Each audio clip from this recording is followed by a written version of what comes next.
Hello, Jimjamatic here. Welcome to a brand new episode of Robot Wars episode reviews. It is Heat E, the debut of possibly the most influential robots of all time, probably one of the flagship robots of the entire series in general. And joining me once again is Alexthehunted. Hello. Well, can I go now? I mean, Christ, I've been here for nearly a week. Yeah, I mean, it took a while for this one, but I don't want to bombard you with 3 episodes in a row, so I want to space them out a little bit. I've been stuck in this room with you for nearly a week. Christ, let me go. Shut up, you. Yeah, I've not been feeding him on much, but he gets the job done. And this heat, honestly, is probably it's one of my favourites. It's not the best heat of the series, but it's in the top 5 of this series. It's definitely the heat that I definitely remember when I was at school. It's definitely the episode of Robot Wars where people went, "Did you see that episode?" Yes, this is the first heat of the series. I think where the series really picks up. A's fine. B's got something. Got Behemoth at least and Pitbull. C, D. You said you were never going to speak of that again. Yes, I'm not. That's all I'm going to say of it. And D was okay, not that bad, but it's still okay. And this is the first one where you have robots that are just amazing. The 2 heat finalists in this. I wish it was like the non-modern format because Big Cheese could have got a wild card, but they're both very powerful in their own way. But in the end, the heat winner managed to be just outclass everything. The heat winner is one of the robots that not just influenced Robot Wars, but all the robot combat. It's up there with Razor, Hypnodisc. I'd probably say Blender, honestly. Blender, yeah, Biohazard, La Machine, Yeah. those kind of robots. They're just so iconic of their own series. And do I have to say its name? Chaos 2. Come on now, it is Chaos 2. This robot is George Francis's 3rd robot. He has very consistently been in most series apart from Series 7. He's been in every series of the old classic series. But he was technically in Series 7 because he was on the technical side. That's true, along with people like Alan Gribble, Kim Davis. I think was Ian Watts? Was he also in the technical? I think he was, yeah. Yeah, a lot of the big faces were there, who are bit, obviously I think the Hypnodisc guys and the Razor guys weren't, but wasn't the guy who did Team 101? Didn't he drive RefBot? I believe. I think he might have actually. Yeah, I mean, a lot of the crew came in, and obviously we had Robot the Bruce in Series 1, which was basically just a box, nothing really interesting. But you could say it was the start of the push box. It was like the prototype Tornado. And it got to the grand final, but then got upended by Roadblock pretty hilariously. Yeah. Then obviously they had Chaos, which is not a bad robot. It had strength, a lot of pulling strength. Technically his worst robot.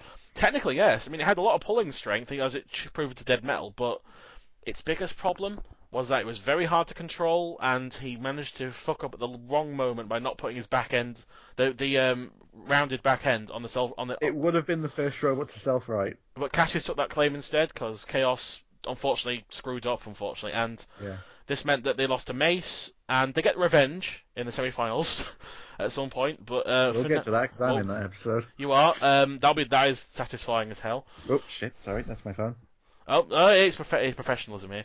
But Chaos 2, how can I describe it? I mean, you already know what Chaos 2 is. It's like trying to say... It's Chaos 2. Like, it's not like when we say we're about another robot because, it's just a bit shit robot. It's Chaos 2, as in, holy shit, it's Chaos 2. I've never seen a robot from day one come out so strongly. Like, it was one of those moments, like, as soon as it went in its battle against Crocodillatron, it's like, what is Robot Wars now? This is what Robot Wars is. This is what it's going to evolve in. This is the benchmark. Yeah, and then Hypnodisc came up and later did the same thing. And it's like, it's just these... And also I think Stegosaurus, in terms of Rambots, did a very similar thing. Just these power these robots can have. And it's like... And obviously Tornado perfected the Rambot motif and Storm 2 brilliantly. And Chaos 2 really set the benchmark for flippers, really. It's up there with Hypnodisc, where it was... They were so ahead of their time. It took until Series 6 before the other robots really caught up with it. Also, it was the only time. It was Series 6 was the only series where they didn't manage to make the semi-finals. Yeah. That shows you how. And they won 2 series in a row. Spoilers for Series 4. Somehow if you haven't watched Series 4. If you're watching this, Mr. Psycho, you didn't hear that. And they got to the second round of the semi-finals in Series 5, I believe. Yeah. So they always managed to perform really well. And it's just... Again, what else can I say? Well, we'll get into more in depth why Chaos 2 is amazing in its own heat later on, but it's the one. It's like I said last week. It's the robot with Hypnodisc that made Robot Wars. That is true, and this is why Series 3 is regarded as one of the biggest turning points in the series, because you started seeing shit like this happen, and it's amazing.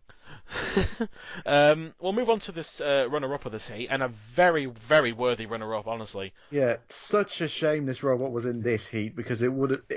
God, if that was on, maybe not Hypnodisc heat, but if it was in most other heats, it probably would have won it. Yes, it is the Big Cheese, the sequel to the Mule. The Mule, again, isn't a horrible robot, but it's well engineered. Engineered well, it wasn't not really made for combat. I wouldn't say. I mean, it was sturdy. It always managed to get. It was able to last last the minute. It was just. It didn't have any oomph to it. No. The Big Cheese, while its weapon is very slow, it is a powerful lifter. This thing. God, is effective. It is effective. It's a massive. Probably one of the biggest robots in the series. Big Cheese. It's just this wide honestly, wedge. Looking at it, it's what if. I know the Beast of Bodmin was okay, but this is what Roadblock. If Roadblock 2 existed, this is what Roadblock 2 would be. I mean, honestly, it was a better wedge than Beast of Bodmin, because Beast of Bodmin couldn't get under half the shit we tried to get under. Exactly, yeah. But this thing. This is basically Roadblock, and like Roadblock, it's an enormous wedge that just went forward. Unfortunately, its weapon was the ultimate loss of it, because it couldn't self-right. And it was too slow to self-right, unfortunately. That's the thing. It looks like it could self-right, but it definitely had the ability, because they were definitely trying to. But I think it's like that little triangle on the top that made it self-right wasn't big enough. No, I just don't think the weapon could extend far enough to get it to self-right. Like, it had the rounded back, but it just couldn't. It was like it was struggling. It was such a shame seeing that robot not able to self-right, because Chaos 2 could do it in 2 seconds. This thing was just like, it showed you why they won in the end, Chaos 2, obviously, but. The Big Cheese, this thing, it almost lifted Sergeant Bash before falling over, which is pretty amazing in its own right. But then it didn't actually fall over. The thing was that it got wrapped. Didn't it get hit by another house robot when it fell over? Made it fall over. I don't think so. I think it just overbalanced and it just kind of tipped on its side, a bit like it was just it was pretty hilarious. But I mean, the fact that they lifted up Sikilot with they're not Sikilot, so Sergeant Bash with no trouble at all. Yeah, I mean, it's impressive. Also, it's not that impressive to flip over robots like Matilda and Sergeant Bash, because they're pretty easy to flip over.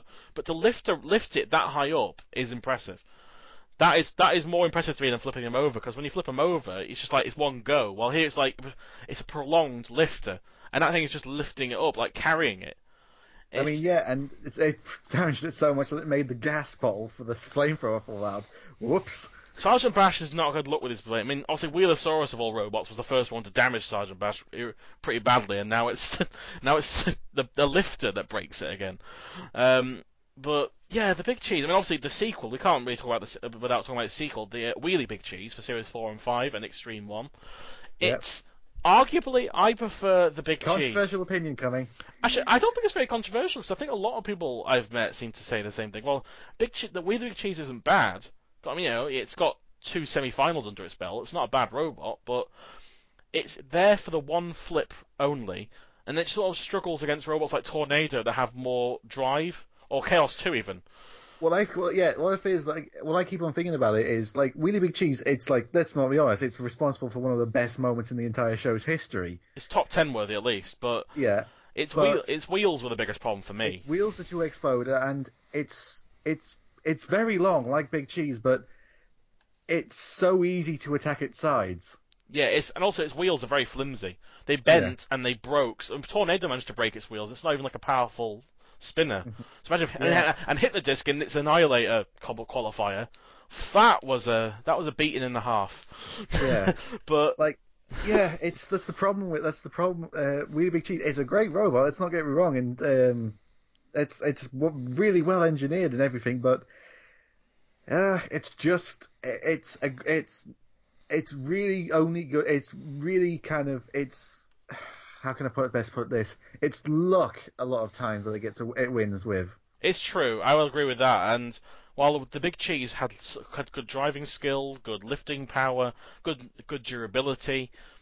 And yeah, it's just a great robot. Its biggest problem, I think, was probably maybe its speed and the speed of the lifter as well. And also the shape of Wheelie Big Cheese. Oh, sorry, the shape of Wheelie Big Cheese is because the wheels are at the back, unlike Chaos 2 or Bigger Brother, or let's even go for Modern Robot Wars Rapid.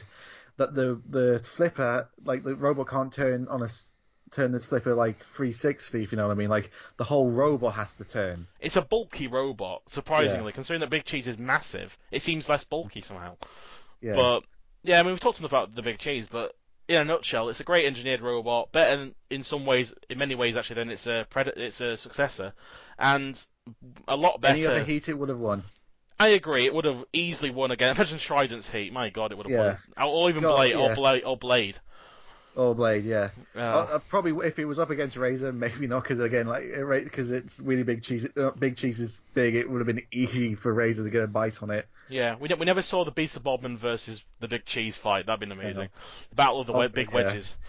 So we'll move on to the ones who lost in the second round. We'll start with probably one I like the most is Anarachophobia. Yes.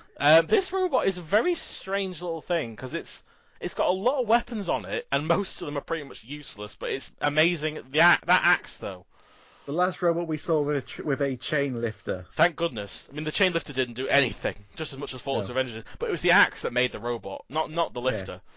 Was it like a flywheel-based axe, if you know what I mean? Like it was a motor-driven axe. A bit like a Rough Dougal Spike. Or Wild Willy. I think it must have been, 'cause it was. I mean, Wild Willy's axe was very fast as well, about the same speed, and it's so tiny. But it's way better than something like Wedgehog's little toothpick. But it's not by much. I mean, it probably hurt you, but it wouldn't hurt a robot. But it's the sheer speed this axe comes out at. It's kind of like Dead Blow in BattleBots, where it could hit you a ton of times. Yeah, and I think personally, because they tried to enter again and couldn't make it. But I think I don't know what it looked like. So I hope they made the axe bigger. Because I think if it was something like Dead Blow, it could do a lot of damage. But as it was in Series 3, it was just a bit piddly for what it needs to do. And also, it was too fast for its own good. This robot could barely control itself. Oh god, yeah. It just wobbled all over the place. And here's the thing: is that the child was a better driver than the dad. Yeah, that is true. I mean, I found it really weird. Like as soon as they handed the controls, because obviously the kid was sick, I think, and then they handed it to the dad. He was worse at driving the robot, which is. He nearly got it pitted, and then he got it stuck on the spikes, and then. It was a mess of a robot to drive this. It actually reminds me of Chaos in Series 2 or Phoenix as well, just wobbling all over the place. It was far too quick for its own good. Agreed, and. I think that they slowed it down. I don't know if they did slow it down for the other robot. If they had slowed it down, made the axe bigger, it would have been a decent contender. But as is, it was just a okay robot that got lucky because its opponent was pretty bad. Yeah. But let's be honest. Like this is a heat full of good robots. Yeah, it's a bad heat to be in. This one, it really is. To be an average robot in. I mean, they probably would have lost against Chaos 2 pretty easily. So thankfully, Big Cheese was actually more of a mercy killing for them. But. Yeah, I mean, it's not much to say about Anarachophobia. It's not bad. It just has a lot of problems that hinder it, I think, really. And it's a shame they never managed to compete again. So, yeah, I think that's Anarachophobia out of the way. Unless you've got anything else to say about it. Barnyard alert. Ah, yes. Yay. We haven't got one yet, have we? This is technically, you could say, with its name and the kind of look it was going for, Sonic is the Hedgehog. I completely forgot about Sonic. Oh yeah, Sonic is a thing. It's basically Butchered Barry. Sonic, and it's the same team. It's a push box. It's supposed to be a Rambot, but it's really not. It's terribly. Its chassis shape and everything is just really bad for it. It doesn't look very well made, Sonic, either. It looks like it's been really badly welded together. But to its credit, it's fast, but it does that thing that Big Brother does where it lifts up the front, so it doesn't act as much of a wedge at all. Yeah, it can't really be a wedge because like the front of it's kind of flat. It looks like it was designed to be like a spear ram kind of bot, but again, it lifted itself up when it tried to drive forward, so it just left it really open for a wedge or a flipper. Also, it has a very common pet peeve for me is that when you make a robot a wedge, don't make it a pointed wedge. Because you have a very narrow range, and also they made it slanted on different. So if a robot gets on top of it, it'll just fall to the side and maybe flip over. And they put spikes on top of the genius the wedge part, Genius. Yeah. I mean, Sonic isn't a bad robot. It's just It's probably actually honestly I think that's the robot I always forget is in this heat. I always forget who did. Oh yeah, it was. I only remember it because Chaos 2 beat it. Yeah. That's the only reason I remember it. I only remember it because it had bits of Nemesis. It had bits of Dietor's fur on it. Which doesn't that mean if a robot had Dietor's fur on it, it got repaired by the Dietor team? Probably. I mean, it's their little signature, isn't it? Everyone had some fur at some point. I mean, Sonic, as I said before, is the Barry team. The same wheels. Those massive wheels. Same motors as well. It's pretty much Barry 2.0, but Barry was better, honestly, because Barry knew what he wanted to be. Barry had a wedge, and it was just in the wrong series because Barry could get under stuff. And they got screwed over by the stock robots as well. Yeah. But I think they should have just made a second Barry and just made it lighter, and that's all they should have done, really. They could have definitely removed that spoiler on top of Barry. That would have saved some weight. Nah, the spoiler's part of the charm. I mean, you could make like a Behemoth type robot, but instead we got Sonic, which is just this weird, tall, Agrabot-like wedge with nothing really going on in it. No weapon. Yeah, no real weapon either. It's just a thing. And very high ground clearance for a wedge. Not a good thing. Not a good thing indeed. Yeah, that was. It was just lucky the robot it faced. Oh yeah, the robot it faced was Hammertron. Now, as I said last here, I don't know whether this robot was terribly made or it had interference problems, because it barely Have you made moved. up your mind yet? No, I watched the fight back and I still can't tell, because Smidsy did the same thing. It kind of stuttered a bit. And Vector did the same thing. So I don't know, actually. I don't know. I think it might have been an interference problem, because... But the weapon still worked. But let's be honest, even if it did work, it wasn't going to win. Well, this is the thing about interference problems, is that a weapon can fire, but the robot might not work. Like, for example, there's a robot... Mr. Punch. Mr. Punch. Yeah, Mr. Punch's weapons were just going all over the place, firing randomly, but the robot could barely move. And it's the same thing here. Like, the weapon is spinning. It's just a drill motor attached to the base plate, but that's all it is. It's just a massive box with this weird hammer on it, and it could have had some potential, except they made the hammers on a hinge. So it's like a whirling dervish, no impact. So it's effectively a flail, basically. Yeah, Ironside 3 or something like that, or Carbide, or any kind of bar, or Fluffy, those kind of bar spinners work because the bar is self-contained. Yeah. Here's the thing for anyone making a spinner. The ends of the spinner have to be solid. If it's like Hammertron where it's on a hinge, all the energy is going to dissipate when it hits something because the hinge is going to move. It's also like it's a bit like Whirling Dervish, actually, in some ways. It's a very similar thing, but it's like how chain weapons, like flails, don't work because they have so much movement that they kind of lose a lot of their forces while they spin around in the air. And Hammertron, it's a lot of ground clearance. A robot that's got tracks. Yeah. It shouldn't have, and also 3 miles an hour. Fuck me. 3 miles an hour. 3 miles an hour, and also why did they start the match with they lifting their kind of door as high as possible? Like, I have no idea. Just left it completely exposed. It's like, God, if they were fighting a robot like, I don't know, like Exterminator or Killhertz, that would have been it. Or shouldn't have got in them. Yeah. Imagine shouldn't have pierced that. That'd been over. I mean, honestly, like, even though it doesn't look like it, it honestly looks like it's made out of wood. Yeah, it looks like it's made out of some cheap plastic or wood. So I'd be like Vector looks a bit like that as well. Yeah. It looks like the same guys who made Vector, to be honest with you, because the robot performed just as well. I mean, even if it didn't have radio interference, it would have been pretty. It's a pretty shit robot. And also, why do they have a little like bar, sort of trying to be a wedge on the front of it, but just like 2 bars just on top of it? I have no idea. It's a robot that was made. What was it? 2.5 weeks? Yeah, it shows. Like 3.5 weeks. It shows pretty badly how this robot. Let's put it this way: if you put it in with Overdoser, which was made in 5 days, I think Overdoser would have won. Overdoser easily would have won. Actually, it was quite funny though, seeing it get flipped over by the Arena Spike and Dead Metal decided to cut every track off it possible.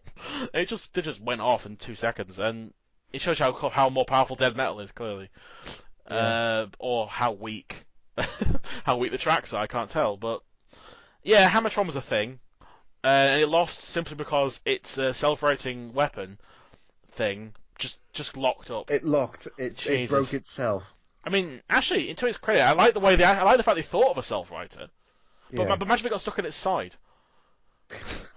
The most powerful drill motor would have been able to self-right it with the spinner. Bullshit. Bullshit. Hammertron was definitely a thing. What is also a thing, and I hesitate to put as part of the Barnyard series, but I don't know what it is. Missile. It's a bug. Is it? Is that what it's supposed to be? I think it's supposed to be like a cross. I think it's supposed to be a bug. Okay, we'll count it as the Barnyard series because I'm just gonna say it's part of the unexplored area, like Manic Mutant. What is it? We don't know what it is. We don't know. It's got weird ping pong eyes. the back wheels aren't part of the main robot for some reason. I still don't get that. When you said that to me, that they're actually fake wheels, that confused me even more than the wheels that If you didn't actually work. look at it in its fight, if you could actually you can see like the chassis is the like armor like bug design is kind of raised. Yeah. So I think that's what the lifter is on the back, is that the whole back of the robot lifts up. What's the point? So They've if got a that was lifter the on it case, as the it is. wheels would lift up. What's the point? So they've already got a lifter on it. Why the whole body shell need to lift? It's not flirty skirty. Yeah, that's what I'm just saying. So they have wheels. So the wheels that you see on the outside are fake wheels. They aren't the actual wheels of the robot. I don't understand this robot. I generally don't understand this robot. It's just, it's not, it's it's pretty nice to look at, granted, and it's pretty amusing. But And what Jonathan is it? made a big deal about the fact that the balloons got burnt, which got popped, which was like, really, do we need a replay for that? But No, but what is this thing? It got wedged on the edge of the pin, and Metal just gave it mercy and pushed it in. yeah. But It got dented. Give Anarachophobia credit though. The axe actually worked on it. It did bend it did bend the armor. oh wow, great! You broke a bit of missile. That's Yeah. I mean, Missile has the ability to lift a person, so it must be good. we don't say we don't do it. They didn't tell us how heavy the person was. It could be like a 2-year-old. I think they said 18 stone. It's like Uh, that's a pretty big person, but again, It's still possible, but it's, we never saw the lifter actually work. I mean, this is the flirty skirty team, and it shows. this is back in the area. This is back in the time during Robot Wars where you could make the robot fight a cabinet or like test your lifter out on a person, and if it works on the cabinet and the person, then it must mean it could work in combat. Right? Yeah. Missile. I mean, there's not much to say about Missile, really. It's just a weird... They don't come back, do they? Actually, did they come back for the Armed Forces special replicating the police? Oh yeah, with Shockwave. With Shockwave, not again. Shockwave. Yeah, not to include the Series 8 Shockwave. I actually forgot about Barry as well with Sonic. They failed to qualify for Series 4 with 2 robots. Oh, really? They had Blair, which was supposed to be like a sit and spin robot. Yeah. And they also had this giant walker. Oh. You see in Techno games, but it was it was one of the walkers that was petrol driven, so it went up against the Nemesis walker. Oh. In Techno games. They were that big. It was that big. What was it Tecumseh? I think so. I think there was like the king of walkers in techno games until Anarchy came along and just fucked that up. No. It wasn't the Nemesis. It wasn't the one that the Theater team built. It was something that went up against the Theater team. Yeah. No, Tecumseh, because it was something different. I can't remember the Nemesis name robot, but yeah, it was Tecumseh was its opponent. Yeah, and it was against Blair, the other robot was called Blair. Yeah, I've seen a picture of Blair. It's actually quite interesting looking, but yeah, that was literally is a sit and spin robot. It was supposed to. That's why it had the free wheels. If you look at it, were inside, like pointing different directions. It's interesting at least, but yeah. And then they had the giant walker, which you'll have a good look at the wiki when you have I'm sure I will. I'm curious about this now, but yeah. So that was Missile. Barnyard series for real is the poor unfortunate Crocodilotron. Oh yeah. Jesus, I felt sorry. I mean, again, I said last episode, this is a nice looking robot. This is a really massive, well built robot, but it just got cannon followed by Chaos 2, and nobody remembers it apart from that. Yeah. And it's a shame. It's a good looking robot. That's the thing. Like, it looks great. Like, as a Barnyard series goes, it's one of the robots that looks like the thing it's supposed to be. It's supposed to be looking like. I know it's only HE, but I'm going to argue this is the best looking of the Barnyard series robots I'm ever going to look at. Because I mean, look at the comparison. I don't know. I would go maybe Dundee. Actually, those two are very even. I'd say. Yeah. I mean, actually, both the crocodile robots, oddly enough, are the most. And obviously, Alligator barely counts, but it is. But yeah, these two are very nice looking. And Crocodilotron is massive. You can't tell properly from the 2 seconds you see it, but it's long. Oh god, yeah. It's like Ratus length, and it's massive. But honestly, looking at it, it might be longer than the Big Cheese. Actually, I'm gonna have to check the statistics. I'll check the statistics afterwards. But it might be. It's on that same level. Yeah. But it's. I think the Big Cheese is probably bigger though. But it's probably pushing it. And Crocodilotron, actually, to its credit, the lifter does fire pretty quickly. Yeah, it just can't self-right the robot, and also like it has a petrol engine, which you saw in the fight because it was just billowing out smoke from underneath it. Petrol engines aren't very good, folks. And they're not good. They're especially not good against flippers because they stall or fire. Yeah. Fire and I'm technophobic, found out the hard way that fire There's is a not reason good. why you don't see it anymore. It's true. I mean, the only robot they used a petrol engine the most recent series was Overdose over there, and that was just for their weapon, not for their robot. And the only legitimate robot that actually uses a petrol engine is Ice Wave for its spinner. Yeah, and that's it.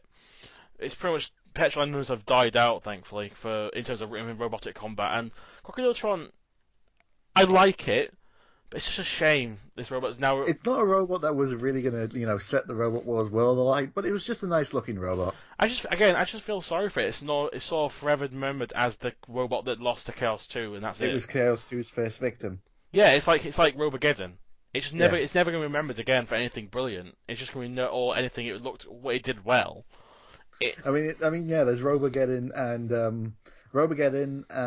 Crocodiletron are like the two biggest robots' first victims. Razor's first victim is Backstabber. It didn't really do much for victimizing though, did it, on the Backstabber? Yeah, no. Like they're called victims. Razor's first victim, they just pushed in the pit. Yeah, and it didn't even scratch their armor. Yeah, that was it. I mean, poor Crocodiletron. It's actually no. Another robot in that same league is Crash and Nasher. Yeah. Dear God, Crash and Nasher didn't last very long. Firestorm's first victim, and it was probably the most brilliant one of the three. It kind of looked when it got rammed into the wall like it got punched. It got an uppercut punch. Actually, it kind of looked because of the face, because of the kind of derpy look it had. It looked kind of shocked when it fell over. Yeah, it's just kind of like whoa, it just kind of fell up. It stumbled over. It was the fun. It's probably that's why. Honestly, if you want to classify it as a battle very loosely, it's one of my favourites for that pure comedy of it. It's a great 5-second fight. It's a great 5-second fight, and the last robot. No, we haven't. We got two more robots we haven't talked about. No, there's one more left. It's Shrapnel. We've gone for Missile, Hammertron. Yeah, just one, and that is Shrapnel, the empty space, the robot. No, aren't we missing the robot that's Missile? No, don't miss Crocodiletron and Crocodiletron. Done them all. Oh yeah, sorry. Yeah, no, you're making me doubt myself here. This is gonna be hard. Actually, I'll do this now for editing then. Yeah. Shrapnel is an empty box. Yeah. It's a slow, useless, empty box. With a crap weapon on the front of it. Yeah. I mean, honestly, here's the thing: is like it's so big and got so much empty space in it. Do you remember the episode of The Simpsons that was kind of a parody of BattleBots and Robot Wars? Yeah. Where Homer was entered the robot, but it was actually him inside of it. Oh yeah. Shrapnel is so big, I'm convinced that there could be someone inside of it. Yeah, it's probably not. It didn't surprise me. I mean, actually, the funny thing is, I was just doing that then on the desk, just spinning my pen. I can spin it about the same RPMs as the robot was doing when it was introduced. And I was just like, it's also this thing claims to have a really low ground clearance. Look at it! You can see the wheels underneath it. You can see the gaps. I mean, Wheeler Cheese didn't have any effort to get onto this thing, and also, it's boring. Shrapnel's just boring. It's a boring box with a shit weapon. It's so slow. Sure. If you are interested in this episode and you've lasted this far, if you have, all right, here's a little question for you. I'm going to ask a question for anyone who's watching this. Shrapnel versus Technolease. Who is the most boring box? Because both of these robots are shite. They have rubbish weapons. They're slow. They're just a silver box. Make it a freeway and add Brim hair. No, because those two are very similar in design. They're literally just a square. Brimmer has a slanted design and actually has some kind of self-writing ability with its look and stuff. Well, these two are just boxes with crap weapons on them. One's a crap disc, one's a crap drum weapon. Looking at Shrapnel, it's literally like they ordered like the sheet metal that they got for it and didn't have the tools to cut it, so they just made the robot the size of the metal that they ordered. That's exactly what Shrapnel seems to do. And also, I'm going to say now, the bits on the drum are so weird. I have never seen a drum that has these kind of little cups on them. They're like little It kind of looks like hear me out on this one. It kind of looks like, when you have like there's a rose flower has like thorns all across it. It's like a very thin stem with really big thorns all around it. I can sort of see that. They also look a bit like things that they use to sort out food in a factory. Those little kind of pushing things that spin around. That's all it is. That's exactly what it looks like. Yeah. It spins as fast as well. Shrapnel. I mean, I think I've talked about it more than the robot deserves, but it's just Yeah, It's one of those robots. I wish it got a worse. Not saying like Weenie Big Cheese was a bad opponent, but it's one of those robots. I wish it got it got matched up against a robot with a more destructive weapon. Hypnodisc or Yes. Actually, no. Yeah. Imagine watching Stegosaurus push this thing around. Because that thing would have been split in two. Yeah. Oh, shame none of the house robots got to go at it. Exactly. Yeah. But yeah. So that was Shrapnel. We'll go to the battles now. And we'll start with the first one: Missile versus Anarachophobia. Puke warning in this battle. The only battle which had a person being sick in it. Yes, and they still won. I feel sorry for the person who went in afterwards. And this is a fight which, like quite a lot of fights in Series 3, only took place in one part of the arena. And it was a very shit battle. I'm going to say, nothing happened in this battle. Like, Missile could barely move half the time. It was just spinning around, driving around. Its eyes got knocked out, which were highlights in inverted commas. Yeah, the only chance that Missile had of beating Anarachophobia was when the driver was sick and the dad took over because he nearly drove it straight into the pit. Yeah, and Anarachophobia couldn't really drive anyway, so it was two robots that were really one was sort of okay and one was rubbish, barely driving around, and then the highlight, obviously, Missile got stuck on the pit, and then that was basically game, set, and match. They couldn't get off that, and then Matilda just gave him a mercy killing and threw him straight in. That was the fight, really. There was nothing else going on in this fight. It was just a really boring opening match for quite a good heat, but there you go. That was Missile versus Anarachophobia. Anything else to add, Alex? Or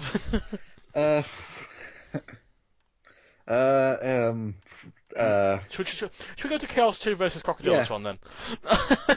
This is a fight worth talking about. Chaos 2 versus Crocodilotron. I mean, what a contrast. I mean, this is defining battle of Chaos 2. It shows you why this robot was great. I mean, Crocodilotron just rammed into the wall and got stuck or broke down or something, and then Chaos 2 just almost threw it over the bar twice.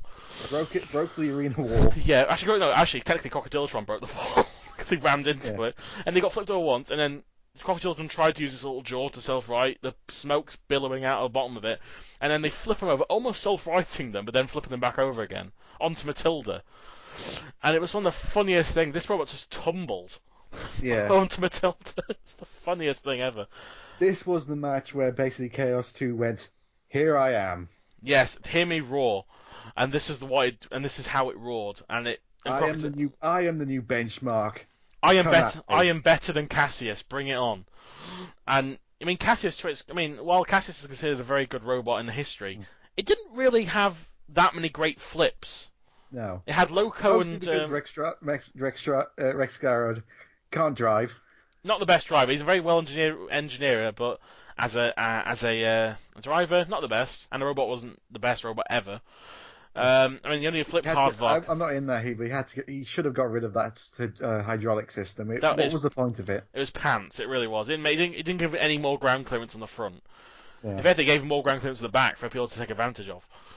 But yeah, this is a funny fight. This one. It was in the most unfortunate way, of course. But yeah, it was Chaos 2. This was kind of like in a this is going to be like in an anime where you have like this new character who shows up and completely destroys like a villain or something like that. It was, and Crocodilotron unfortunately was the villain in this piece. As all the other people just look on in awe and just like, who is this? Yes, and that was the most iconic battle so far of this series, and probably of all time in this series 3. One of the best battles ever, and to go from that battle to one of the probably hands down, in my opinion, top 5 funniest moments of Series 3.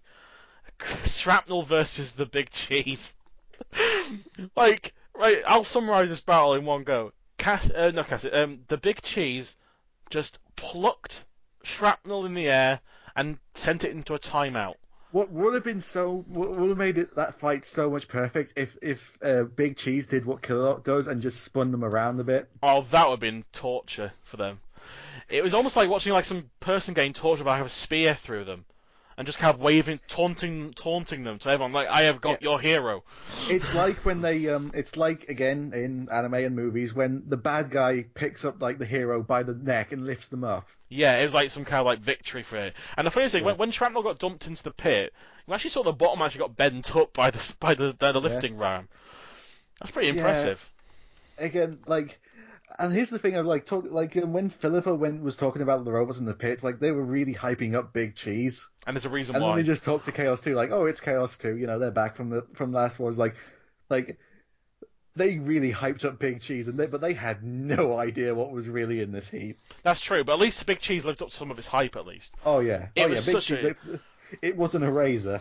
Yeah, one thing I found, a little detail before we go to the next fight was Shrapnel, its weapon was spinning all the time, and actually even before it was going to the pit, its weapon was still spinning like they could somehow get out of this. Yeah, and I think it was honestly spinning at top speed, which was really slow. Like 10 RPM. Fucking hell. It put Scary Go round a contest for the worst spinner ever. But yeah. This was hilarious. I mean, it never fails to give me if I feel a bit down and I think something I want to watch in Robot Wars, I'll watch Hypnodisc versus Robogeddon and Stealth, and I'll watch this battle as well and Chaos 2's, because these are the 4 battles I love watching. I watched over and over, and it never failed to music. Just how the lift. That fight was literally like Big Cheese just went forward. It didn't reverse throughout the entire fight. If you know, like it just went forward, picked it up, and dumped it. It's like next. Yeah, it was my next victim. And to go from that fight to a pretty shit fight, Hammertron versus Sonic. Hammertron didn't work the entire battle. It just stuttered around. I think at most it did like a 180-degree turn. Yeah, the entire battle. That's all it did. The weapon spun up and hit Sonic and did nothing. Somehow Sonic took more damage initially from the house robots, the one that was working, and Hammertron. I love that the fight went on as long as it did, because like Hammertron was barely working, and Hammertron somehow got pushed by Sonic onto the spike and then flipped the fuck over. Yeah, and then this is one time where the spike intervened in the fight, and I don't care. Actually, actually Dark Destroyer as well. Fuck that thing. But yeah, this was so fun. I mean, it's just, and they got brutalized by the house robots, and it's a shit robot that didn't work versus a not very good robot, honestly. At least it functions. Yeah, that's something. But these 2 robots, honestly, I kind of wish they got swapped to another robot. I imagine Hammertron versus Shrapnel. That'd been shite. Oh. That would have been. I mean, Shrapnel would have won as well. That's the thing. Yeah. Wow. Or Sonic versus Missile. Actually, that'd been better, to be honest with you. Shrapnel versus Anorachophobia. I'm just thinking of all these weird battles now, but this will be weird. Yeah. But, yeah, Hammertron just died. And their self-writer broke. And it was just nothing, really, Hammertron, and Sonic, and the whole battle in general. But at least we have got 2 fun battles in between. Yeah. And actually, before we get onto the side event, one thing I found quite amusing, even when I was younger, I noticed this when I was watching it for the first time in 1999. This is the only heat where all the heat winners are on one side of the board. Actually, no, that happens in this series, yes. Yeah, that's what I mean, in this series, I mean. Yeah. It's just, I found it really strange. I thought to myself, did they plan that? It seems too coincidental. Like they sometimes get so close to it, and one on the other side breaks the chain. But here's like, because it happened in series. It's in the. I don't remember all of them, but in series 5 Heat A, it was the same. Oh, it was. Yeah, I mean, obviously, I'm just talking about series 3 over, but yeah. It was the first time I noticed that, and I was like, that's pretty funny though. Actually, it was also another identical was Evil Weevil's heat, because both the seeds went out. That was a great heat. Yeah. Oh, Jesus. But we'll go to the side. Speaking of Evil Weevil. Oh, yes. I actually didn't think that was a segue, but I generally didn't mean to do that. Yes, football battles. We have 2 this time. We'll have 2, and since we mentioned Evil Weevil, we might as well go for the Even though that's not the first one. No, but I think it's a nice segue, and it's probably the worst soccer match ever since the Series 2 Cassius one. This is why soccer never returned, honestly. Yes, I mean, Evil Weevil, right? Evil Weevil managed to win the soccer championship by not scoring a goal. Tell me how that makes sense, because it worked longest. And gotta say, honestly, this against Alien is one of it's just dead air. I mean, I'm actually not going to talk much about Evil Weevil, because we'll get more into it in its Heat L appearance. I will, because I'm not in that one. I don't like Evil Weevil. I'm not a big fan of it. I'm not the biggest fan of it. I mean, the Velcro to deflect chainsaws. Oh right, you're going to be great against Matilda and nothing else. And Hypnodisc, boom, Dead. Yeah. It don't work on flywheels, does it? And yes, you're from the Titanic Attack team, but you don't have Kim Davis's driving skills. You also forgot you're part of the Panic Attack team. Doesn't mean you were the reason why you won. Yeah. Doesn't Doesn't mean that you can basically blatantly rip off the robot. Imagine if Ian and Richard Swan made their own robot and they go, well, they're part of Chaos 2, therefore they're going to win. No. No, it's all George Francis, and that was all Kim Davis. And, yeah, Evil briefly, it's just its lifter never really did anything. It didn't work. It didn't work, but the robot wasn't very well driven. It's Series 4 appearance. This football match is very clear of that they couldn't drive. And its Series 4 appearance shows you why they never appeared again, because they couldn't charge the battery up. So, yes, you had they got control of Panic Attack in Series 7. Yep. Only because Kim Davis was in the background. Oh God, I wonder what Kim Davis was thinking when he was watching that fight. I was like, he must have been like, just had his head in his hands. I would as well. Be like the same guy who left for Steg team. Yeah. But, alright, Alien, I'm not going to call it The Alien, because the Alien's a different robot entirely. That's confusing. There's one called Alien and called The Alien. Oh, this is annoying. The Alien obviously appeared in Series 5 and 5 to 7, like a bar spinner. This is Alien, which, I'm just going to say, look, is this thing made of cardboard? It looks like it's made out of paper. It doesn't look like it's made out of metal. No, it also is a wedge that is not on the ground. Great idea. They have casters underneath the wedge, which lifted it up. Jesus Christ. I mean, this robot... I mean, there's some robots, this was clearly reserve robots, there's some robots where you look at them and it's like, actually, that could be a good robot if it is. But like a six-pack, Dominator 2, Crusader, hell, even the General, I'll take it. But, yeah, this... This is just a wedge with an alien face on it. This is the worst of the I think it's up there with Iron Newt, with those kind of worst robots of the kind of reserve robots you see and go, yeah, they didn't make it in. Yeah, there's a reason why. Yeah, and also same with the Demolition Demon 2 as well. But yeah, I mean, the alien, it looks like it's been like painted by a 5-year-old. It really does, and it just looks really. I mean, I'm not saying any Roboteer, no Roboteer is strictly professional, but if this was a profession, it's one of the most unprofessional looking robots ever. Look, and I mean, they never return. And this is the only time in the football where they just decided, let's have the spike work. I like the fact I love that Evil won because of bullshit as well. Yeah. I mean, actually, to its credit, Alien was on par with Evil, and then boom, the spike hits, and then Evil couldn't. I mean, the house robots were helping Evil. It was getting that pathetic. It was like Elvis. They were getting they were getting so annoyed. They're going, just give Evil the ball, and they actually gave it, and they still couldn't score the goal. No. It was just, this is the worst match, and honestly, it's worse than the shambles of Cassius's Heat, where the ball set on fire, 2 robots broke down, and Groundhog got flipped over. And I thought that was a shambles. This is literally like, it's a robot that got Evil won, not through nothing. Absolutely, and it's a nothing victory. They don't deserve the victory. They can't even feel proud that they won it. Because it didn't do anything. Like, I know, like, Razor, I don't even like Razor that much. They won the pinball. You know, Gemini, they won the pinball. Panic Attack won the sumo. You didn't win anything. And you won.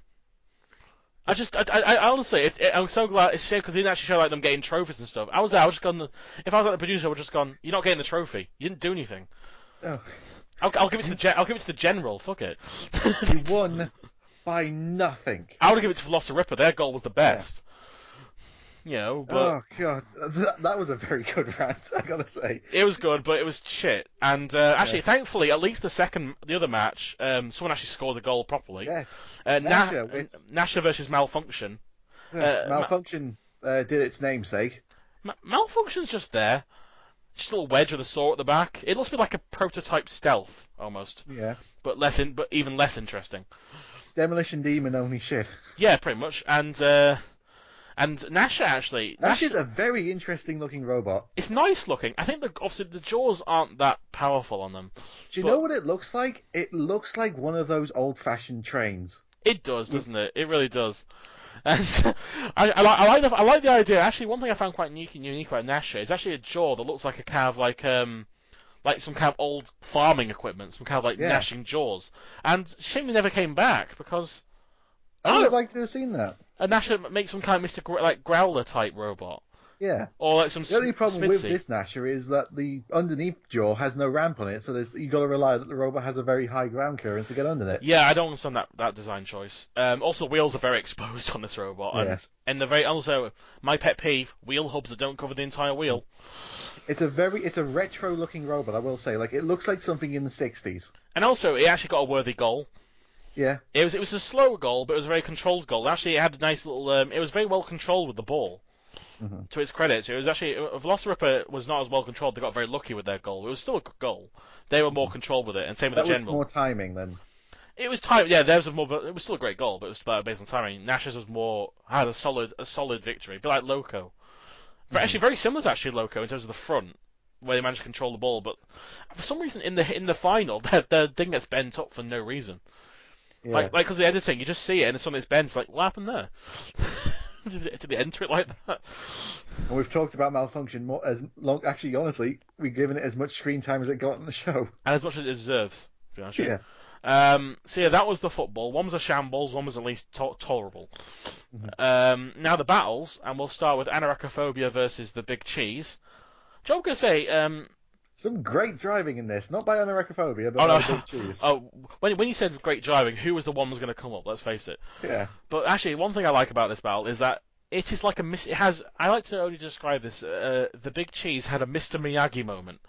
Yeah. It clamped that fast moving axe and then plucked it straight into the pit. That is timing. That is such good driving and timing. Like, that takes skill. That's one of my favourite KOs of the series. Because of how... that hammer's moving like 50 miles an hour and just boom. And it was genius because they probably realised they probably weren't going to get a lift on with how fast Anorachophobia is. Yeah. So they're going to use it as a clamper. It's a bit like... I know I'm making a lot of anime references this episode, but it's sort of like in some kind of fighting anime where he blocks the hat, like he blocks the a punch with like just putting the hands on his fist. Yeah. And like right in front of his face, and then just throwing him. Or when they punch the person, they just look back like not affected by the punch. Yeah, it's like that. It was so. I mean, nothing else really happened in the battle. It was just that was the defining moment of the battle, really. Yeah. A lot of it was just Anorachophobia trying to use the axe to get out of the pit. Yeah, that was pretty funny, but it is. Unfortunately, once you're in the pit, even if you get out, it doesn't work. Yeah. Cassius no found robot out. to this day has ever gotten out of the pit. Do you really count the pinball pit that's really tiny? No, not really. I'm saying Stinger could... Yeah, Stinger rolled out of that pit, but I mean, a proper pit, no one's got out of it. It could happen. Honestly, with the new series of Robot Wars, it's possible. Cassius tried to, but... Yeah, if you were a flipper and your robot got upside down in the pit, you could probably flip out of it. Mortis almost did in the Grudge Match special. Yeah. But, yeah, no one's managed to get out of that pit of doom yet, and there's a reason why, because even if he did get out, you're still out. Honestly, Gabriel could probably drive out of it. Imagine, would they be able to have enough drive to get out of it? Yeah. It means that Axel bots are not the best robots to drive out pits with. No. But, yeah, we'll go to the next battle then. We'll go to Sonic versus Chaos 2, and George Francis, to his credit, had a lot of sportsmanship in this one. He kept flipping them over to self-right them, and then flipped them over again. Give them more of a chance to fight. He's like, come on. But then he realised that Sonic was shit and flipped over again. Yeah. I mean, it wasn't much to happen in this battle. I mean, Sonic got, The only thing Sonic really got was Dietor's Fair. Yeah. Actually, honestly, considering how good Chaos 2 is, this battle's not as interesting, because it's just very basic flipping over. Yeah. And your pet peeve happened again, because Sonic has wheel guards that don't cover the wheel, and Deadmelt just cut right through it. Yeah, this is why you have wheel guards, folks. I mean, the reason why I keep mentioning it is because you see a lot of times with wheel guards, and they get bent up, they just stick into the robot. Well, happened with Weldor, didn't it, when they fought King Buxton? Yeah, exactly. And this is the problem. You can't put a strip of metal around a wheel and claim it's a wheel guard because it doesn't guard anything. Like, do Dominator 2. Cover the entire wheel up, and that way at least you got full protection. We got nothing with a one strip of metal. Shell Shock did the same thing. Hammertron, Nasher did the same thing, and Terror Turtle. Terror Turtle was doomed to failure from the start anyway. Yeah. But I mean, their biggest problem wasn't spinners. But honestly, yeah, Terror Turtle. Wheel guards that don't cover the wheels actually act more of a hinges because if it breaks and snaps, it can stick into the wheel and completely jam it. Or burst your tyres if you have a pneumatic one. And yeah, I mean, again, nothing really happened in this battle. It was just flipping, and that was it. The Heat Finals really where the meat of the action really happened. This was voted the best fight of Series 3. I would disagree, I disagree too, but it's Yeah. a good one. This is definitely top 10 worthy still. Not the best, but is a one of the best Heat finals of the series. I would say top 5 worthy, honestly. Well, it's at least in the top 10 at least. I might put it in the top 5, but it would be definitely one of the first battles I consider. Like, if you want a proper straight, back and forth battle, this is it. I mean, I'm just going to say now, my favourite battle of the series is actually a surprising one that no one talks about, is All Talk versus Thing 2. That's my favourite battle. Ultor versus Thing. You mean in its heat, yeah. Ultor versus Thing? Thing 2. I don't think Ultor's in Things too. Oh, in Things. It was, yeah. Yeah, it was. Do you mean all talk? I thought you said all talk. No, all talk. Sorry. I'm saying all talk, yeah. Yeah. Yeah. Sorry. It sounds like they were in the same heat. I swear they were. Yes, well, yeah. You're confusing me then. But, yeah. No. I like to keep some of the bloopers in. It keeps it live. My favourite is Panic Attack versus Exterminator. That's a good battle. That is a really good battle as well. But this is two giants battling each other. One literally. Well, one is a giant and one has nothing coming. Yeah. I mean, to its credit, Wheelie Big Cheese had a good. No, sorry, the Big Cheese had a very good start. They managed to get hold of Chaos 2, lift them a bit, not let the flipper hit them. Actually, flipped them over. Actually, Chaos 2 flipped them over first, and honestly, Wheelie Big Cheese only remained in that fight because Chaos 2 tried to flip them out, but flipped them back over. But then Chaos tried to flip them out of the arena. Yeah. And they just bounced off the edge of the wall, and that was when their lifter unfortunately couldn't lift the robot fully over, and they were just out of it. They couldn't. They knew they were out, but they didn't go down completely. They went out punching. They took out Dead Metal. Did they take out Dead Metal? No, Dead Metal. Sergeant Bash. Sorry. Okay. That's the second time I've done that now. So so they took out Sergeant Bash. They had a nice go. So Killot and I got a little bit of a roasting. That was pretty funny. Yeah. But Jonathan Pierce got to make his Welsh rarebit joke. Yeah. And Chaos 2 showed the world that this thing is a powerful flipper. I mean, this thing is here for the title. I mean, when you saw the Big Cheese, you think to yourself, this robot's not going to get flipped over. It's massive. The Big Cheese is literally is four times as big as Chaos 2. But look, also the biggest, and also it's one of the most iconic short clips of the series is when Chaos 2. Like a barrel roll flips with the Big Cheese right over, and it looks like concussed. It just flies over. Yeah, like Chaos 2 is tiny. If you look at it, literally is a David versus Goliath. That is true. It's just amazing. It's almost like Tsunami in Series 7. It's such a tiny robot, but it's got a very good flipper on it. And it's just something. Chaos 2. Man, it's there with Hypnodisc where you looked at it for this thing's gonna win, and it did. It fucking won in the best way possible. Actually, and I agree with Mr. Psycho. Like Chaos 2 was so ahead of its time. Even in Series 4, it was still as powerful. They didn't change it, and he still won. Take that, Napalm or Milliamp Bug. That's how you change. That's a robot that didn't need improving. I mean, it was perfect the way it was, and it proved it won 2 series in a row by not changing a thing. And even in Series 5, it was still really good, and in Series 6, it just got very unlucky against Dan Tonkia, really. I mean, they could have beaten Dan Tonkia if they hadn't got the gas canister thing, they were running out of gas at the end.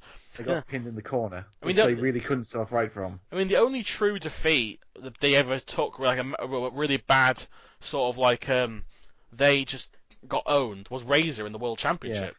And they got ganged up on in the Annihilator. Yeah, I mean, imagine everyone was going to do that. Like, same with Hypnodisc. They just got beaten up, and then because nobody wanted to fight them, that's why. Mm-hmm. Yeah, none of the robots would take on the robot head up by itself. But if it's a group, then yeah. I mean, some robots are better in crowds, some are better individual. Like for example, someone like Stinger's good in crowds because it's quite well built. But then something like Chaos 2, everyone's going to gang up it in one go. Yeah, like the only real robot that kind of built. Tornado had definitely beat Chaos 2. Pussycat had a very good grand final against it. Yeah, Stinger got very close. They almost took Chaos 2 out. Stinger, that was very amazing. I mean, actually, honestly, in the Series 3, they don't really have a hard battle. No, because Hypnodisc in the grand final wasn't working properly. Mace 2 was fixed. Mace 2 was easy, and Trident got taken out in one hit. And Firestorm was It's one of those robots. I wish they had a rematch because Firestorm. That's not the if Firestorm. If it was like Series 5 Firestorm, they really could have given Chaos 2 a run for the money. They could have sold right quicker. They didn't come to sell right very quickly in Series 3. But yeah, that was Heat E, and a very, very good Heat, I would say. One of the it's in the top 3 of best Heats of the series. Out of 10, what would you give it? I would give it mainly. It really marks it down, but I would give it an 8 because it would have been a 9, but then there was this fights like the Hammertron fight and the Anorachophobia fight and the football. Yeah, there were a lot of crap fights in this Heat, but the ones that were good really made up for it. Yeah. It's one of those Heats. Yeah, it's just got a lot going for it, but then there's a few things that a lot of people just kind of brush into the carpet that weren't that great. But yeah, it's still a worthy Heat. If I had to give it a pudding, I'd probably give it at least a solid 8 as well, like you did.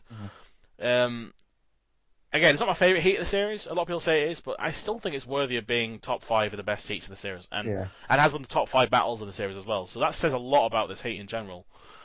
So yeah, and next week we don't have that many amazing great robots. We take a step down. I mean, we do have some, but we have probably one of the most Actually, a lot of people forget this robot with semi-finalists, but Gravedigger is just. Do you know what Gravedigger is? I was thinking about it. It's like a Chinese knockoff of Cassius. It's like it's only sort of like PlayStation rip-offs. Yeah. That plays like 500 games. This is what Gravedigger is, and granted, it's just because its biggest problem is it's so slow. Yeah. It is like 6. Hold on, it's I forget how fast it is. But maybe it's probably like 6 miles an hour, something like that. It's just not that fast. Well, no. Cassius credit, it was 20 miles an hour. That's why I say it's like one of those Chinese knockoff toys. Yeah, like, but there's Cassius and then there's Gravedigger. It looks like Cassius. It doesn't. Granted, actually, give Gravedigger its credit. Its flipper works better than Cassius's did. Actually, its biggest problem, I think, it found a hard time getting robots onto its wedge sometimes. Yeah, it wasn't fast enough. You need to be fast to get a robot underneath your wedge for a flipper, don't you? But as soon as it worked, boom, that flipper, it had 100% success rate when it flipped. It never misfired once when it hit something. It's still a great robot. I mean, it's very unfortunate the Series 4 version didn't do very well because actually it could have beaten Chronic probably quite easily in that in that first round melee. It just didn't break. I mean, you see it in Series 5 like that.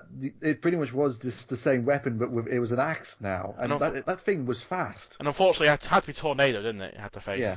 Any other robot would go past the first round maybe, but now hands down, I'm just gonna say one of my least favorite robots of Series 3, Dark Destroyer. I don't like this thing. Not even excluding the controversy around this robot. Such a strange looking thing. Like, it's useless. Like, it's got one front wheel that just turns, and then it's got weird, like, kind of 4 wheels at the back, 4 or 5 wheels, and it's a little helicopter blade that's just not. But here's the thing about it: the helicopter blade was terrible, but somehow they made their weapon worse in Series 4. Yeah, the wall wagglers. The sideburns, they don't do anything. I mean, the helicopter blade in Series 3 at least always. I mean, actually, the helicopter blade was so shit it folded up on itself. It damaged Sergeant Meikle, but again, damaged.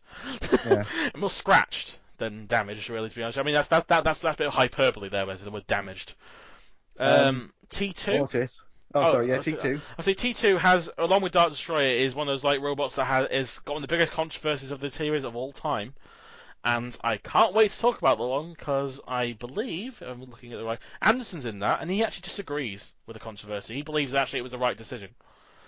Oh, I'm gonna choose. I can't wait to hear that. I can't wait. Be in that Skype call to listen. If you want to. I mean, I've never ever really fully discussed it with them. I mean, I've briefly said, we disagree and stuff. But I said we'll save it for every time we get around to it. And is it going to be the first video podcast where you're going to have 2 podiums and you're going to be in a suit? It's going to be like a political debate. Yeah, this is one of those times I generally think it's not as controversial as some decisions in Series 8 and 9, but it's. And from the classic series, it's up there with like Demolition Demon versus Napalm and Typhoon versus Storm 2. It's in there. Wild Thing versus Trouble and Strife, actually quite a lot of Wild Thing fights. That's true, actually. Wild Thing has a lot of controversy around it as well, but this is infamous for being. Also, it's a shame because they never actually appealed the decision. So, I mean, also, this is the Tantrum team from last series. I mean, the actual robot's just but it's a nice looking thing, I honestly think. It's a shame they never made it back. It's a shame they never managed to make it in Series 4 because they basically didn't change the robot much from Series 4. No, they just basically gave it camo paint. Yeah, I like it though. But Yeah. it looks like Thomas the Tank Engine according to Philippa. With a mohawk. The mohawk was essential. Yeah. As you were very keen saying for Mortis. The fall of Mortis begins. Honestly, the Series 3 and 4 versions, they look very nice, but they don't function very well. This is the problem. This is when Mortis fails. I mean, this is overcomplicating a robot. Mm-hmm. They put 2 weapons on it, which actually the only robot I think that really used that combination of weapons really well was Hydra. Mm-hmm. Everything else, like there was also there was that one in the Armed Forces special that represented the fire department. Oblark. Yeah. Oblark did it really rubbishly as well. And Mortis, again, the axes usually worked okay, but it was the flipper that never worked. It was the case is like one of the weapons with Mortis in every fight didn't work. Yeah, I mean, in Series 4, the lift was just facing upwards the entire time, like it's doing a weird Hitler salute constantly. Okay, yes. That's what it looks like it's doing. I'm sorry, it's just weird. But yeah, honestly, like Mortis, and also, why did they color it turd brown? I don't know. Actually, it looks better in Series 4. Yeah, when it's black, but this color, like the color it has here, is like, really, this is the color you're going with? If I was at a Dulux range, I'd call this the faded gold color. Yeah, faded gold. It definitely is faded gold because the Mortis was like Series 2 was honestly Mortis's best shot at winning it, and this was it. This was just they lost their chance and they were never going to get it again. Fresh out of Mortis Gate, never got a chance again. Now, honestly, the 4 losers in the second round, in the last round, are pretty forgettable. Manic Mutant. It's a box. Its lifter couldn't lift the weight limit. What's the point? Its lifter could only lift 60 kilos, which was 20 kilos below the weight limit. Also, it looks like that I could probably snap it in 2. Uh-huh. It's very thin. And it had a invertebrate spinner at the back. Also, at least invertebrate spinner had teeth on it. This thing looks like it's made out of Duplo. Mm-hmm. Although you remember those weird toys you used to get that had little bumps on it? It looks like that. And it just doesn't look anything. I mean, it's so into the body. You'd have to ram it from behind in order to do any damage to anything. And it has so much ground clearance. Yeah, no wonder it got flipped over. Yeah. Probably the Gravedigger's best flips apart from Mortis, maybe. Mm-hmm. Ming. Ming 2's better. Yeah. Ming is shite. I know what the Mortis team said to you, that was kind of dickish, but let's be honest, look at your robot. It's true. And also, the robot is dangerous because the spinning disc. Yeah. Fucking hell, it went to orbit, that thing. It fell off. It didn't get bumped. It didn't fall. It didn't come off when it hit the floor. It fell off. Like, they would have been disqualified for that. It's just so deadly. Like, it was fast spinning, granted. I think it might have loosened while it was spinning and then just fell off. And it's pretty boring looking as well. And it died in one hit. So, this thing is... It costs... Although I will say, I love the team, and I love how he took the piss out of the Mortis team. Like, they had the beard, and also in the fight, if you saw, he was wearing a backpack to mock like the control thing that the thing he made. Give him credit. Andrew Cottrell and his team always know how to make fun of shit. Yeah. I mean, I love his over the top costumes in the later series. He always knew how to have a laugh. His robots were never that great, apart from maybe the Series 4 version. But yeah, he was always at least there for a laugh. I mean, he never took it too seriously. Sergeant Meekle, hands down, is one of the worst axes of this series. It stutters. Yeah. It doesn't fall. You can't say it has the power of gravity because it just. And also the spike on it is so flimsy. It's almost like there's like a little mouse inside the robot pulling a little crank, and it gets stuck like at one bit and has to kind of jam it. And it's just. And it's such an odd shaped robot. It's also got an air ram at the front, which I find strange. I mean, it looks like they were trying to like copy like one of the stealth bomber looks, but it was just had so many sides. It's a failure of a robot in many ways, and also its ground clearance. Yeah. Also, I'm gonna call bullshit because it says its ground clearance is 1 millimeter. That's not 0.01 meters, folks. That is That's probably about 5 centimeters. Oh no, 0.1. No, that's 1 centimeter. I'm gonna call bullshit on that again. That's not 1 centimeter. It's like 5. Yeah, like oh god, like but I will say this about Sergeant Meekle. If you had a robot named after you, make sure it's a good one. Yeah, like Kadena Machina. Yeah. Now that's a robot. That's how you make a robot named after someone. Mhm. Hell, even Elvis. I'll take Elvis. Yeah. And Vector, probably the most disappointing robot of this heat. I felt so sorry for Vector because honestly, looking at this robot, it's very nice. Yeah. It's a nice robot. It had a good little lifter on it. It's a Griffin type lifter. Yeah. Biohazard, and it looks nice. It's pretty. Its wheels are a bit small. Granted, it doesn't look very maneuverable, but at least it's got a nice lifter. The petrol engine spewing everywhere from this robot. Yeah. I mean, that must have been a bad sign when you see the robot and instantly fumes are coming out of it before it's even like Jonathan said, it lifts, it pokes, makes tea, works computer, does everything but work. Yeah. Actually, now I'm going to point something out. I'm looking at the wiki here just before we go. Right. Tell me how this makes sense. Manic Mutant costs £256. Sergeant Meekle costs 400. Okay. Vector costs 500. Ming costs 1,800. How? Where's the money gone? Like, we spent it on the disc? What the?